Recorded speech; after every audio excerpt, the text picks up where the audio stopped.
Hello friends नमस्कार जय जगन्नाथ आप चैनल को बहुत बहुत स्वागत। चलो देखा आज न्यूज गुड़े कौन अच्छी पूर्व रिक्वेस्ट आप चैनल टी सब्सक्राइब करूँ वीडियो गुड़े बहुत मात्रा लाइक और शेयर करूँ आम ये हेल्पफुल वीडियो आपण प्रोवाइड करूँ। चलो देखा आज न्यूज गुड़िक कौन अच्छी।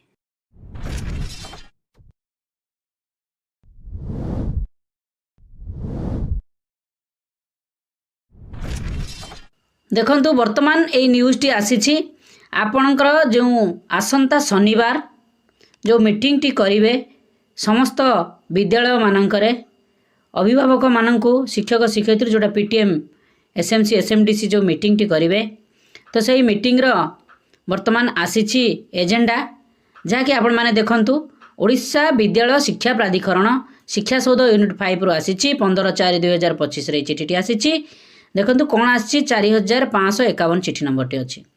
श्रीमती अनन्या दास जी अच्छा राज्य प्रकल्प निर्देशक सेठार देइछन्ति काहाकू समस्त जिला शिक्षा अधिकारी को देइछन्ति समस्त जिला प्रकल्प संयोजकों को देइछन्ति समग्र ब्लॉक शिक्षा अधिकारी को देइछन्ति समस्त प्रधान शिक्षक शिक्षयित्री मानक सरकारी अनुदान प्राप्त ओएसएसडी विद्यालय मानक विषय अछि प्रथम अभिभावक शिक्षक शिक्षयित्री तथा विद्यालय परिचालना और उन्नयन कमिटी बैठक 19/4/2025 शनिवार दिन।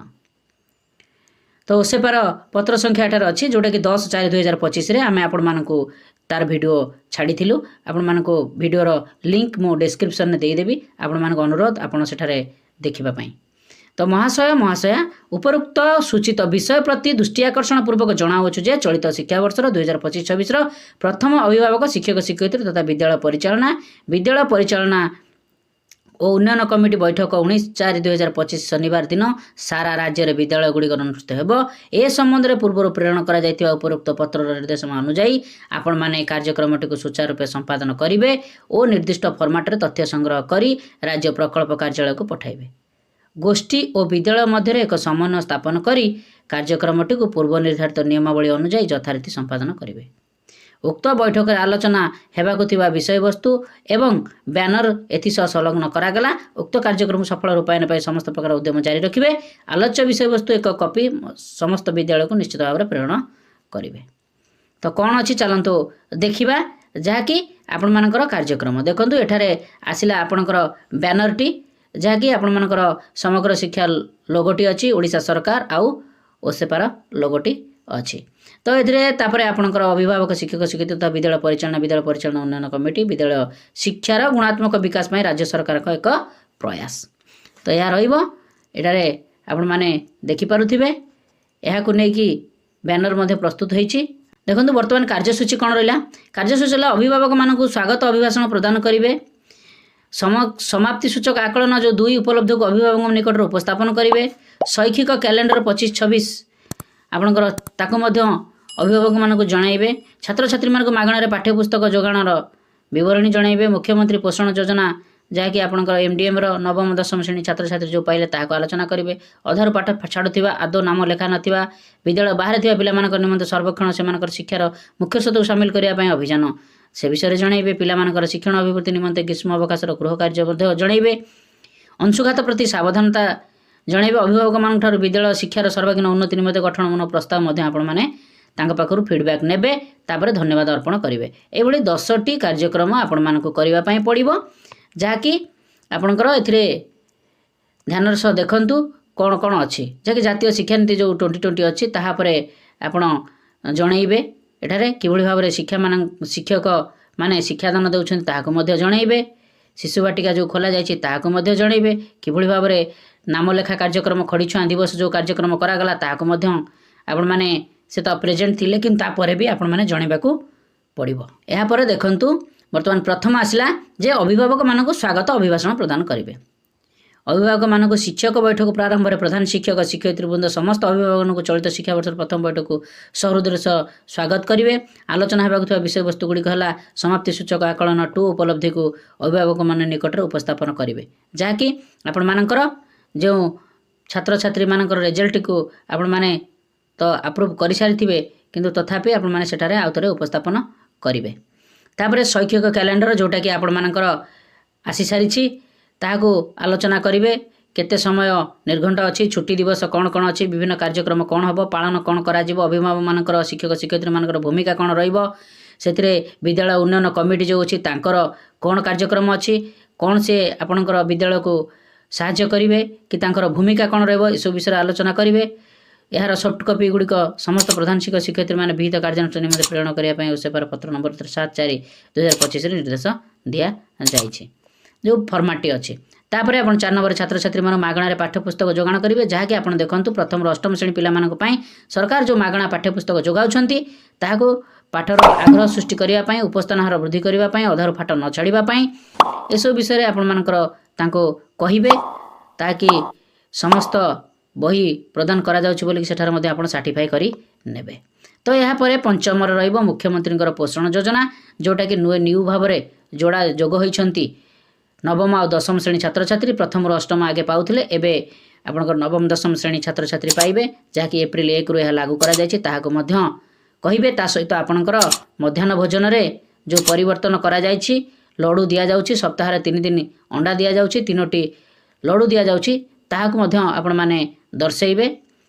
ଯାହାକି ଯେଉଁ ଅଭିଭାବକ PTM SMC SMDCର ଯେଉଁ ମେମ୍ବରମାନେ ଆସିଥିବେ। 6ରେ ଦେଖନ୍ତୁ ଅଧାରୁ ଯେଉଁ ପାଠ ଛାଡ଼ୁଥିବା, ଆଦୌ ନାମ ଲେଖାଇ ନଥିବା, ବିଦ୍ୟାଳୟ ବାହାରେ ପିଲାମାନଙ୍କର ନିମନ୍ତେ ସର୍ବେକ୍ଷଣ ସେମାନଙ୍କର ଶିକ୍ଷାର ମୁଖ୍ୟ ସ୍ରୋତରେ ସାମିଲ କରିବା ପାଇଁ ଅଭିଯାନ ଯେଉଁ ଅଛି ତାହାକୁ ମଧ୍ୟ ଆଲୋଚନା କରିବେ।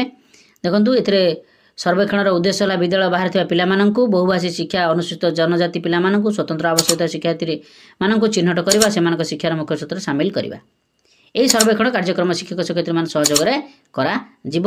ସମସ୍ତେ ଯେଭଳି ଭାବରେ ଆୱାରନେସ୍ ପାଇବେ ଆପଣଙ୍କର ଅଭିଭାବକ ମାନେ ନିଜ ନିଜ ଗ୍ରାମରେ ମଧ୍ୟ ସେମାନେ ଯେଉଁଭଳି ଏହି ପରିସ୍ଥିତି ଯେଉଁ ପିଲାମାନେ ଥିବେ କି କିଭଳି ଭାବରେ କରାଯିବ ତାହାକୁ ଆପଣ ଭଲ ଭାବରେ ବୁଝେଇବେ ଯେ ପାଠର ଗୁରୁତ୍ୱ କ'ଣ ଅଛି, ଏସବୁ ବିଷୟରେ ଆପଣମାନେ ତାଙ୍କୁ ଆୱାରନେସ୍ କରାଇବେ। 7 ନମ୍ବର ଆସିବ ପିଲାମାନଙ୍କର ଶିକ୍ଷଣ ଅଭିବୃଦ୍ଧି ନିମନ୍ତେ ଗ୍ରୀଷ୍ମ ଅବକାଶର କାର୍ଯ୍ୟ। ତେଣୁ ଏଥିରେ ଆପଣମାନଙ୍କର ଚଳିତ ବର୍ଷ ଏପ୍ରିଲ 1 ତାରିଖରୁ ନୂତନ ଶିକ୍ଷାବର୍ଷ ଯେହେତୁ ଆରମ୍ଭ ହୋଇଛି, ମାତ୍ର ପ୍ରବଳ ଗ୍ରୀଷ୍ମ ଅବକାଶକୁ ଆଖିରେ ରଖି ରାଜ୍ୟ ସରକାର ଆପଣଙ୍କର 20/3/2025 ଠାରୁ ସକାଳୁଆ ସ୍କୁଲ କରିଛନ୍ତି। ସେ ବିଷୟରେ ଆପଣମାନେ ତ କହିଥିବେ ଆଗରୁ, ତଥାପି ଆପଣମାନେ ଆୱାରନେସ୍ କରାଇବେ। 6ଟା 30ରୁ 10ଟା 30 ପର୍ଯ୍ୟନ୍ତ ଚାଲୁଛି ବୋଲିକି ରାଜ୍ୟର ବିଭିନ୍ନ ଦୃଷ୍ଟିକୋଣରୁ ସମୀକ୍ଷା କରି ଗ୍ରୀଷ୍ମ ଅବକାଶକୁ ଆଖି ଆଗରେ ରଖି ଛୁଟି ବ୍ୟବସ୍ଥା କରାଯାଇଥିଲା ବୋଲି ଆପଣମାନେ ଜଣାଇବେ। ତ ତାପରେ ଆପଣମାନଙ୍କର ଗ୍ରୀଷ୍ମ ଅବକାଶରେ ପିଲାମାନେ ଯେଭଳି ପାଠରୁ ନିବୃତ୍ତ ନ ରୁହନ୍ତି ସେଥିପ୍ରତି ଅଭିଭାବକମାନେ ଦୃଷ୍ଟି ଦେବେ, ତାଙ୍କୁ ଆପଣମାନେ ଜଣାଇବେ। ଯାହାକି ବିଦ୍ୟାଳୟରେ ପାଠ ଆପଣମାନେ ସ୍ଥିରୀକୃତ କରିବେ ଯେ ଗ୍ରୀଷ୍ମ ଅବକାଶରେ କ'ଣ କ'ଣ ପାଠ ପଢ଼ାଯିବ, ତାକୁ ମଧ୍ୟ ଆପଣମାନେ ସେ ଜାଗାରେ ଉପସ୍ଥାପନ କରିବେ। ଯେମିତି ଖରାରେ ବୁଲିବେ ନାହିଁ, ତାହା ମଧ୍ୟ ଆପଣମାନେ ତାଙ୍କୁ ଆୱାରନେସ୍ କରାଇବେ। ଏସବୁ ବିଷୟରେ ଆଲୋଚନା କରିବେ। ଯେଭଳି ଭାବରେ ପାଠ ମଧ୍ୟ ପିଲା ପଢ଼ିବେ, ତାହାକୁ ଦୈନନ୍ଦିନ ଜୀବନରେ କିଛି ନା କିଛି ପାଠ ପଢ଼ିବେ, ତେଣୁ ତାହାକୁ ସେଠାରେ ଆପଣମାନେ ଉଲ୍ଲେଖ କରାଇବେ। ତାପରେ ଏଥିପାଇଁ ନିମ୍ନଲିଖିତ କାର୍ଯ୍ୟଗୁଡ଼ିକ କ'ଣ କରିବା ପାଇଁ ପଡ଼ିବ ମଧ୍ୟ କହିବାକୁ ପଡ଼ିବ। ପିଲାମାନଙ୍କୁ ଗ୍ରୀଷ୍ମ ଅବକାଶରେ ଗୃହ କାର୍ଯ୍ୟ କରିବା ପାଇଁ ସ୍ଥିରୀକୃତ ହୋଇଅଛି, ଯେଉଁଥିରେ କି ଅଭିଭାବକ ଶିକ୍ଷକ ଶିକ୍ଷୟିତ୍ରୀଙ୍କ ଗୁରୁତ୍ୱ ଦାୟିତ୍ୱ ରହିଛି। ଶ୍ରେଣୀୱାରୀ ପଢ଼ୁଥିବା ସମସ୍ତ ପିଲାମାନଙ୍କ ଅଭିଭାବକଙ୍କର ମୋବାଇଲ ନମ୍ବରକୁ ନେଇକି ହ୍ୱାଟ୍ସଆପ୍ ଗ୍ରୁପ୍ ଗଠନ କରାଯିବ। ତେଣୁ ଏହା ହେଉଛି ବଡ଼ ଗୁରୁତ୍ୱପୂର୍ଣ୍ଣ କଥା। ଅଭିଭାବକମାନଙ୍କୁ ହ୍ୱାଟ୍ସଆପ୍ ଜରିଆରେ ଭିଡ଼ିଓ ଆଧାରିତ ଶିକ୍ଷଣ କାର୍ଯ୍ୟ ପଠାଯିବ। ଅଭିଭାବକମାନେ ପିଲାମାନଙ୍କ ପାଖରେ ବସାଇ ଭିଡ଼ିଓ ଦେଖାଇବା ସହ ଭିଡ଼ିଓ ମାଧ୍ୟମରେ ଆସୁଥିବା ପ୍ରଶ୍ନର ଉତ୍ତର ମଧ୍ୟ ପ୍ରୋତ୍ସାହିତ କରାଇବେ। ସ୍ମାର୍ଟଫୋନ୍ ନଥିବା ସ୍ଥଳେ କିପ୍ୟାଡ୍ ଫୋନ୍ ଜରିଆରେ ମଧ୍ୟ ଶିକ୍ଷଣ କାର୍ଯ୍ୟ ମେସେଜ ଅଡ଼ିଓ ମାଧ୍ୟମରେ ପଠାଯିବ। ଅଭିଭାବକମାନଙ୍କୁ ଏହା ଶୁଣି ଘରେ ଥିବା ବସ୍ତୁ ଆଦି ଦେଖାଇ ପିଲାମାନଙ୍କ ସହ ଘରେ ଅଭ୍ୟାସ କରାଇବ, ଶିକ୍ଷଣ କାର୍ଯ୍ୟ ମଧ୍ୟ କରାଇବେ। ଯଦି କୌଣସି ପିତାମାତା ଆଦୌ ଫୋନ୍ ନାହିଁ, ତେବେ ନିଜ ପଡ଼ୋଶୀ ସାଙ୍ଗସାଥୀଙ୍କ ସହ ମିଶି ମଧ୍ୟ ଫୋନ୍ରେ ଆସୁଥିବା ଶିକ୍ଷଣ କାର୍ଯ୍ୟକୁ ଅଭ୍ୟାସ କରାଇ ପାରିବେ। ତେଣୁ ଆପଣମାନଙ୍କର ପାଖ ପଡ଼ୋଶୀ ଘରେ ମଧ୍ୟ ଯଦି ଫୋନ୍ ଥିବ ତାହାକୁ ମଧ୍ୟ ହ୍ୱାଟ୍ସଆପ୍ ଗ୍ରୁପ୍ରେ ଯୋଡ଼ି ଆପଣମାନେ କାର୍ଯ୍ୟ କରାଇ ପାରିବେ। ତ ଏହାପରେ ଗ୍ରୀଷ୍ମ ଅବକାଶରେ ପିଲାମାନେ କରିଥିବା ଶିକ୍ଷଣ କାର୍ଯ୍ୟ ବିଦ୍ୟାଳୟରେ ଖୋଲିଲେ ଶିକ୍ଷକ ଶିକ୍ଷୟିତ୍ରୀ ପାଖରେ ଦାଖଲ କରିବେ। ଏହି ପ୍ରୟାସକୁ ସଫଳ କରିବା ପାଇଁ ଅଭିଭାବକମାନଙ୍କର ସ୍ମାର୍ଟଫୋନ୍ କିପ୍ୟାଡ୍ ଫୋନ୍ ନମ୍ବର ବିଦ୍ୟାଳୟରେ ଆଣି ଶ୍ରେଣୀ କକ୍ଷକ ପ୍ରଧାନ ଶିକ୍ଷକ PTM ଦିନ ନିଶ୍ଚିତ ଭାବରେ ପ୍ରଦାନ କରିବେ ଓ ଶ୍ରେଣୀୱାରୀ ହ୍ୱାଟ୍ସଆପ୍ ଗ୍ରୁପ୍ ଗଠନ କରିବେ।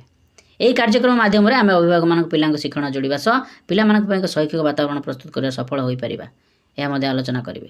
ଏହାପରେ ଅଂଶୁଘାତ ପ୍ରତି ସାବଧାନ ରହିବ, ଯେହେତୁ ଗ୍ରୀଷ୍ମର ଉତ୍ତାପ ଜୋରରେ ଅଛି ବର୍ତ୍ତମାନ, ତେଣୁ ଯାହାକି 6ଟା 30ରୁ 10ଟା 30 ପର୍ଯ୍ୟନ୍ତ ଆପଣଙ୍କର ବିଦ୍ୟାଳୟ ସମୟସୀମା ଧାର୍ଯ୍ୟ କରାଯାଇଛି।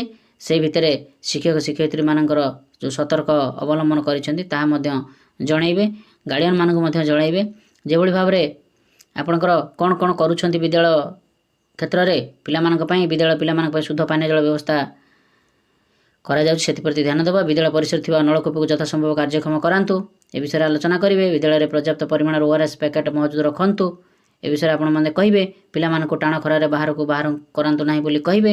ଘରୁ ବାହାର ଆଗରୁ ପିଲାମାନେ ଯଥେଷ୍ଟ ପାଣି ପିଇବାକୁ ଦିଅନ୍ତୁ। ପିଲାମାନଙ୍କ ସାଙ୍ଗରେ ପାଣି ବୋତଲ ଦେଇକି ବିଦ୍ୟାଳୟକୁ ପଠାନ୍ତୁ। ଏ ବିଷୟରେ ଆଲୋଚନା ତ କରିବେ। ଯଦି ପିଲାମାନଙ୍କର ଅଂଶୁଘାତ ସମ୍ବନ୍ଧୀୟ କୌଣସି ଲକ୍ଷଣ ଦେଖାଗଲା ତତ୍କ୍ଷଣାତ୍ ORS ଦିଅନ୍ତୁ। ସାଙ୍ଗେ ସାଙ୍ଗେ ଡାକ୍ତର ପରାମର୍ଶ କରନ୍ତୁ। ଏସବୁ ବିଷୟରେ ଆଲୋଚନା କରିବେ।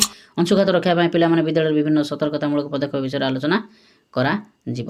ତେଣୁ ଏହା ମଧ୍ୟ ଆପଣମାନେ ଯେଉଁଟା କରୁଛନ୍ତି ତାକୁ କହିବେ, ତା ସହିତ ତାଙ୍କୁ ମଧ୍ୟ କିଛି କହିବେ, ସଜେଷ୍ଟ କରିବେ, ଯାହାକି ଗ୍ରୀଷ୍ମ ରୌଦ୍ର ତାପରୁ କିଭଳି ଭାବରେ ମୁକ୍ତି ପାଇବେ। ଏହାପରେ ଆପଣଙ୍କର ଅଭିଭାବକଙ୍କଠାରୁ ବିଦ୍ୟାଳୟ ଶିକ୍ଷାର ସର୍ବାଙ୍ଗୀନ ଉନ୍ନତି ନିମନ୍ତେ ଗଠନମୂଳକ ପ୍ରସ୍ତାବ ଆପଣମାନେ ମଗାଇ ପାରିବେ। ଯେ କ'ଣ କଲେ ଆମ ବିଦ୍ୟାଳୟଟି ଆଉ ଟିକେ ସରସ ସୁନ୍ଦର ହୋଇପାରିବ, ଆପଣମାନଙ୍କର ମତାମତ ଦିଅନ୍ତୁ। କ'ଣ କାର୍ଯ୍ୟକ୍ରମ କରିବା, କିଭଳି ଭାବରେ ବିଦ୍ୟାଳୟ ସୌନ୍ଦର୍ଯ୍ୟକରଣ ହୋଇପାରିବ, ସେସବୁ ବିଷୟରେ ଆଲୋଚନା କରିବା। ଖରା ଛୁଟିରେ ମଧ୍ୟ ଆଉ ଗୋଟେ ଆଲୋଚନା ମଧ୍ୟ କରାଯାଇପାରେ। ଖରା ଛୁଟିରେ ଯେହେତୁ ବିଦ୍ୟାଳୟଟି ଛୁଟି ରହିବ, ତେଣୁ ସେଥିପାଇଁ ଅଭିଭାବକମାନଙ୍କର ଗୋଟେ ଗୁରୁଦାୟିତ୍ୱ ରହିବା ଦରକାର। ବିଦ୍ୟାଳୟଟିକୁ ଟିକେ ଜଗା ରଖା ନିଶ୍ଚିତ ଭାବରେ ନଜର କରିବାକୁ ପଡ଼ିବ। ତାପରେ ଆପଣଙ୍କର ଧନ୍ୟବାଦ ଅର୍ପଣ କରିବେ। ଧନ୍ୟବାଦ ଅର୍ପଣ କରିକି ଆପଣଙ୍କର ସୁଚିନ୍ତିତ ମତାମତ କହିଲେ ବୋଲି ତାଙ୍କୁ କହିବେ। ଆପଣଙ୍କର ମତାମତ ସ୍ୱାଗତଯୋଗ୍ୟ ମତାମତ, ଏସବୁ ବିଷୟ ଆପଣ ତାଙ୍କୁ ସକାରାତ୍ମକ ମନୋଭାବ ନେଇ ଧନ୍ୟବାଦ ଅର୍ପଣଟି କରାଇବେ। ଏ ଥିଲା ଆପଣମାନଙ୍କର ଶନିବାର ଦିନର ଯେଉଁ PTM କାର୍ଯ୍ୟକ୍ରମ କରିବେ, ଏହି ବିଷୟରେ ଆପଣମାନେ କରାଇବେ। ଆମେ ଆପଣମାନଙ୍କ ପାଇଁ ଖୁବ୍ ଶୀଘ୍ର ନେଇ ଆସିଛୁ। ତାର କିଭଳି ଭାବରେ ବିବରଣୀ ଲିଖନ କରିବେ, ଯାହାକି ଆପଣଙ୍କର ଯେଉଁ ଆସନ୍ତା ଶନିବାର 19/4/2025 ତାରିଖରେ ଅଭିଭାବକ, ଶିକ୍ଷକ, ଶିକ୍ଷୟିତ୍ରୀ ତଥା ପରିଚାଳନା ବିଦ୍ୟାଳୟ ପରିଚାଳନା କମିଟି ଯେଉଁ ବୈଠକ କରାଯିବ, ସେହି ବୈଠକରେ ଏ ବିଷୟରେ ଆଲୋଚନା କରାଯିବ। ଆପଣମାନେ ଏହି କାର୍ଯ୍ୟକ୍ରମ କରିବା ପାଇଁ ପଡ଼ିବ। ଏ ଥିଲା ଆଜି ପାଇଁ ହେଲ୍ପଫୁଲ୍ ଭିଡ଼ିଓଟି। ଆପଣଙ୍କୁ ରିକ୍ୱେଷ୍ଟ, ଆପଣ ଆମ ଚ୍ୟାନେଲଟିକୁ ସବସ୍କ୍ରାଇବ୍ କରନ୍ତୁ, ଭିଡ଼ିଓକୁ ବହୁ ମାତ୍ରାରେ ଲାଇକ୍ ଆଉ ସେୟାର କରନ୍ତୁ। ଆମେ ଏହିଭଳି ହେଲ୍ପଫୁଲ୍ ଭିଡ଼ିଓ ଆପଣମାନଙ୍କ ପାଇଁ ପ୍ରୋଭାଇଡ଼ କରିବୁ। ନମସ୍କାର। ସର୍ବେ ଭବନ୍ତୁ ସୁଖିନଃ।